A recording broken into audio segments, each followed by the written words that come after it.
Hi people, me again, Marino Regenberg, of course, as always, and or as usual. Um, Funny thing, Google, even if, what am I saying, Google? YouTube, even if they provide closed captions, or closed captioning, so subtitles, they never get my name correct. Never have I said Marino Regenberg and they've spelled it correctly. Or yeah, they spelled it correctly. Nope, it's always something weird, but yeah, that's typical YouTube for you. Anyways, yeah, as the header of this video suggests, I'm going to discuss contradictions in the Bible. And this video is going to be a short video. There's not a lot to discuss. Contradictions in the Bible are not present. Not to my recollection, not as far as I know. Okay, they're not present. The Bible is all about understanding, especially the New Testament, because that's what people, hypothetically speaking, complain about, that it's filled with contradictions. In one chapter it said that you're supposed to do A, and in another chapter you're supposed to do the exact opposite, so Z. So, especially these people that are excessively religious, they don't know exactly what to do or what to follow, or they do both and they themselves are confused, but they simply stick to their guns, so to speak. It's pure nonsense, okay? That's why Jesus said, he that hath ears hear it, he that hath eyes see it, he that has a mind to understand and or to comprehend, he comprehended and or understandeth. Okay, if you don't understand something, then that doesn't mean that the Bible is wrong. The Bible isn't wrong in the story. You're the one with the problem. You cannot understand it. It lies beyond your comprehension, and you need to seriously put some work in if you want to understand and or comprehend it. An example that I'm going to give, first example, is the one that people like to refer to, the one where you're supposed to turn the other cheek. As in, the Old Testament said eye for an eye, so basically justifying revenge. As in, someone wrongs you, you basically give them the return back to sender. You give them the same thing. You literally throw the same intent at them, or you throw the same negative reactive intent wise. Someone robs you, you rob them. Someone hits you, you hit them. An eye for an eye, a life for a life, so to speak. Someone commits murder, you murder them. That's what the Old Testament says. And then the New Testament mentions that and says, at some point Jesus said, you've heard that there has been said, an eye for an eye, a life for a life. But I tell you to not to turn the other cheek and to combat good with evil. So essentially, if someone wrongs you, people misunderstand that. Again, bear in mind, they misunderstand that. They come to understand that it basically means that you're supposed to, essentially they think that it means that you're supposed to combat good with evil. So if someone wrongs you, then you're supposed to instead of retaliate or instead of seeking revenge, you're simply supposed to reward their wrongdoings with kindness, killing them with kindness, so to speak. No, that's not true. Okay, but people simply can't put it all together.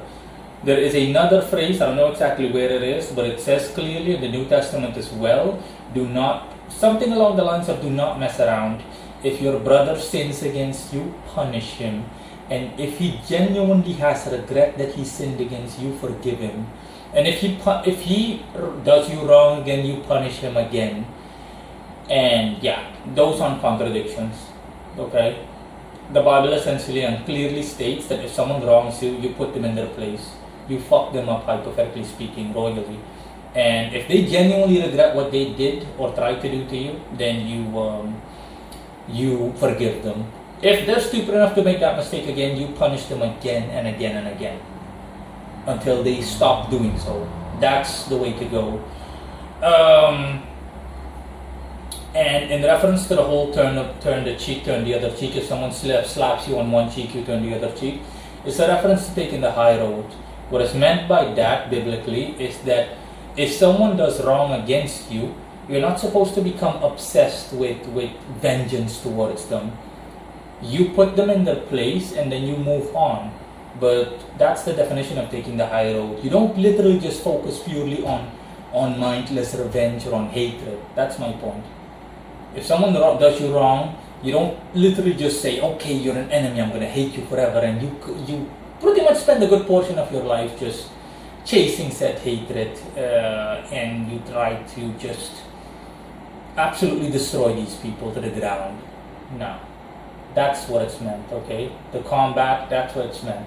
The combat evil with good, the combat malevolence with benevolence. You're supposed to take the high road. You're supposed to actually do better, but not just become petty and then just keep going after people and trying to keep messing with them, keep torturing them and all of that. No. Someone commits any wrongdoing against you, you punish them accordingly. And if someone, of course, when I say accordingly, I mean based on the situation.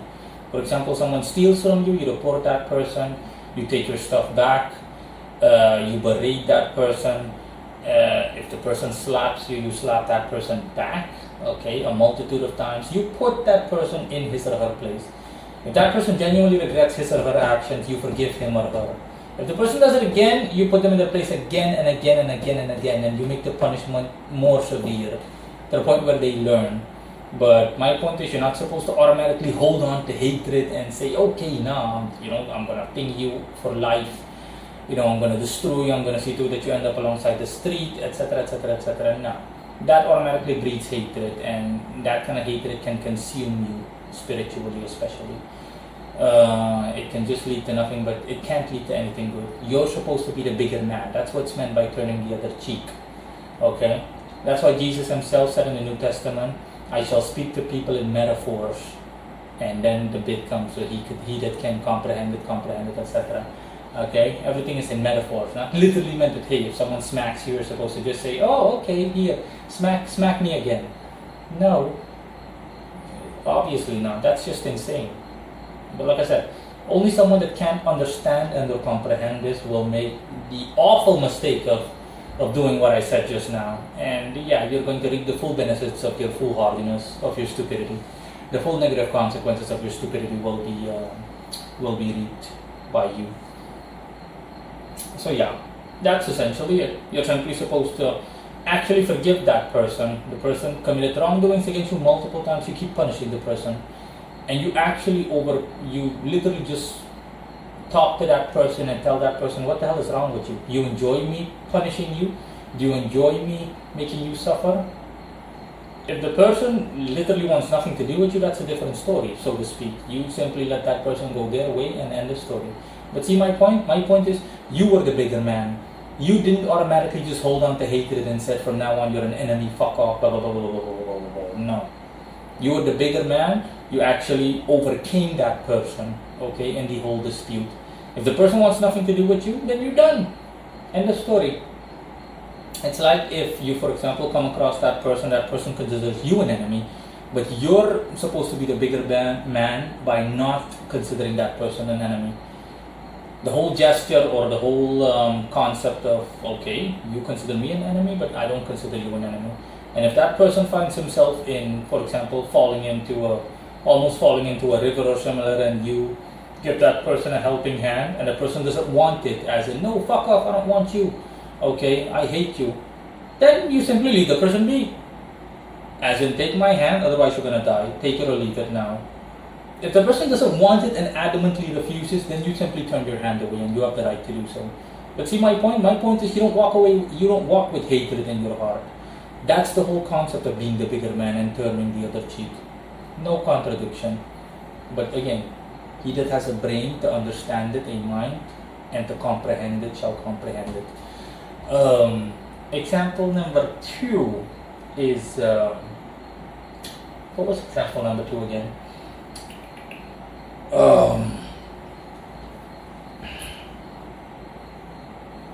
Just give me a second, let me check to see.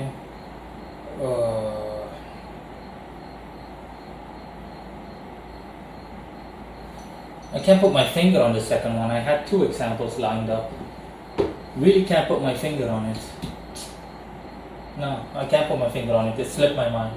But it doesn't matter, okay? One example is sufficient and or enough. So you can see where I'm coming from. This is what it's all about. this is what is meant. This is just one example of several, and people say that these are contradictions. And again, no, they're not.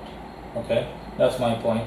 A mini example just came to mind. I don't know if that's the example I had in mind originally, but it doesn't matter. I'm still going to discuss it anyways, and I'm at the same time going to close off. People have also said that magic is strictly prohibited in the Bible. It clearly says that no, you're not allowed to do magic, you're not allowed to do this and that and blah blah blah blah blah. No, that's not true. Again, see, if you don't understand it, you can't comprehend it, then that's not gonna happen.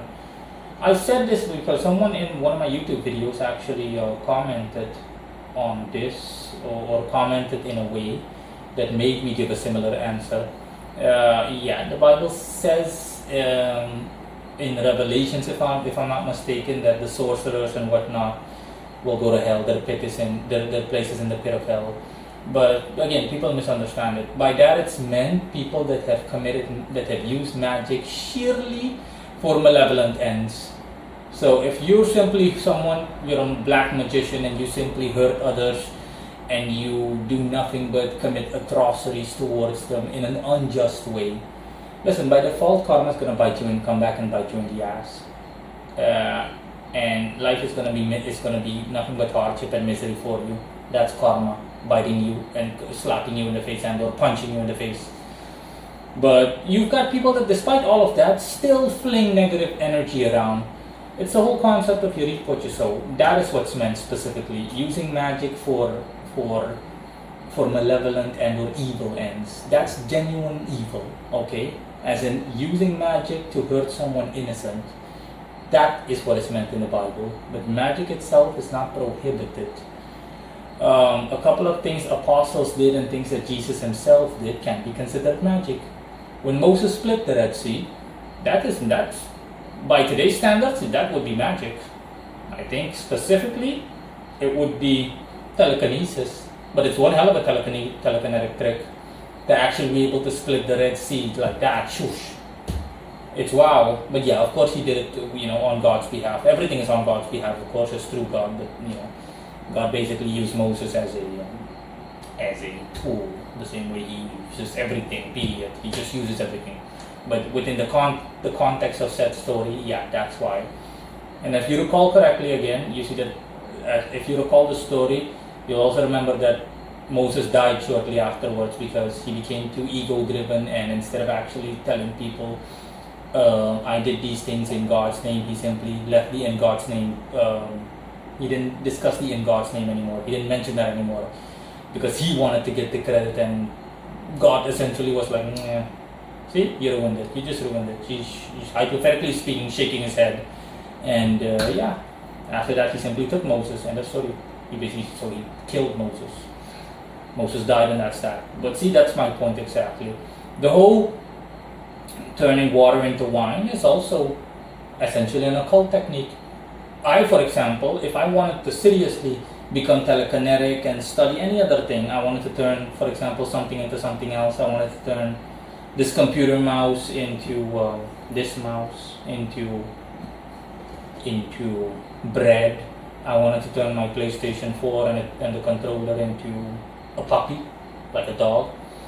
I could do so if I wanted to, but make no mistake, it requires a tremendous amount of energy, and which in its turn and skill, and both of these combined require tremendous amounts of training and similar, and even that might not be enough. My point is that you can see, that all of these things are considered from an occult vantage point or POV, definitely magic. So it's simply that is not what's meant. But you see, again, if bluntly put, you're too stupid to understand it, to comprehend what has been written in the good book, the quote-unquote good book, then you're not going to understand it. And not just that, you're literally going to misunderstand it and start thinking a bunch of bogus things, or coming up with a bunch of idiotically bogus ideas, which will literally lead you astray.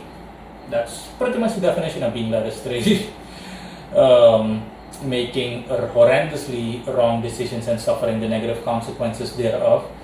due to literally misunderstanding something, a concept matter or a subject. Yeah, and last but not least, I'm going to close off by simply telling people something that I don't think I've ever told someone this before in any of my videos. A long time before I was an occultist, when I still studied basic magic, basically the old style Golden Dawn, basic Golden Dawn rituals like the Lesser Banishing Ritual of the Pentagram, the Middle Pillar, you name it, or even before that. In any case, either shortly before that or during. I was at work back then. I still work as a security guard, and yeah, I remember now. I was in the beginning stages of my. This was lifetimes ago, like it was 2012, 11. 2000, either that or 14. In any case, it was around 2015 at longest. I was simply at work, and I was in a secluded location, in a guardhouse, in a location with the kind of atmosphere I usually like to work in, since I don't really like being around people on the job and whatnot. So I deliberately chose secluded locations. But of course, the drawback is tremendous risk of crime and of getting assaulted physically. Anyways, I was busy, as a basic exercise, I was busy drawing pentagrams. So a 5-pointed star, and visualizing it. I was practicing. This is the level that I was at, basic visualizations. And in a brief moment of time, I could visualize it, but for a brief moment of time, in one split second, I attained, I think, at least 90% focus. I was capable of shutting down every other sense I had, so to speak, and just purely focus on what I was doing. And my intent was, I've never had, even at my current level, I've never had such pure intentions or such a pure intent as I had in that moment. And I wanted to physically manifest a pentagram by sheerly willing it into existence. And I did so for a brief second, literally for one split second I did so. Everything was completely quiet, my mind was completely silent, and I simply visualized the pentagram, and I wanted it to appear physically, as in appear physically in the material world, like an inanimate object. And it really did so, and I still remember the experience was amazing. I was capable of doing so because I, for one split second, was capable of shutting down every voice in my head, everything. I only lived for that in that split moment. And I actually managed to do that in a brief second. Literally, I literally magically made something appear out of nothing. And that pentagram was physically present in the room. Anyone else would have seen it if they were present at that moment. And I still remember that pentagram was surrounded by energy. The kind of energy that people have pointed out seeing in my videos, especially in the old ones, like the ones working with Belial and whatnot. People have told me that, I'm seeing energy in that video. Stuff that I don't even pay attention to. The Satan video as well, which is in any case. In that split moment, I just managed to actually magically conjure up a pentagram. And of course, the second I broke focus, it disappeared. But my point is, you can see, okay? All of that stuff is possible. To create something out of nothing, literally, create a living creature out of nothing, all of that stuff you can do. But for me, it's impractical. That's why I also had an article. I have an article called Impractical Occult Faculties. It's an old article, but in it I essentially explained that stuff like this isn't worth it. It's impractical because you don't need stuff like this in real life. How is it beneficial to you? Unless you intend on becoming David Copperfield 2.0, and besides, David Copperfield is an illusionist. You want to become a bona fide magician, and you want to do parlor tricks and make a living off of it, which would be sick if you think about it, but still, it's not worth the trouble. It's not worth the trouble. Like I said, stuff like this is tremendously difficult to accomplish. You really need to be an exceptional individual to be able to do stuff like this. Of course, I have a high success or a high degree of success in doing so, but like I said, I don't want to do stuff like this because it's impractical. I don't benefit from it directly. It's not applicable to the day and age that we live in, as well as overall, regardless of time period. I don't need stuff like that. I don't need to be able to conjure up stuff out of thin air and whatnot. No. It's just not necessary. And even then, karma still applies as does everything, as it does in every other instance. So you would simply have to, it would come at some cost. I can't just say, hey, I'm just going to magically make money appear, whoosh, and there won't be a price to pay for it. There will be some catch to it. But my point is, telekinesis, the same thing, especially. I mean, what can I do with telekinesis? How can I benefit from it in daily life without coming off as a freaking freak or as some kind of circus freak or something? Okay, my point is, you need to understand what is practical and what's impractical. The stuff I do is practical. It applies to my life as a human being in every sphere, more or less. And stuff like that is quote unquote cool, telekinesis and whatnot, but it's impractical. It serves you no benefit, okay, other than just doing something one time, like the way Moses split the Red Sea. It's just, again, it's definitely not something that I would advise anyone to pick up. I'm not referring to the Red Sea, I'm referring to telekinesis at a basic level and whatnot.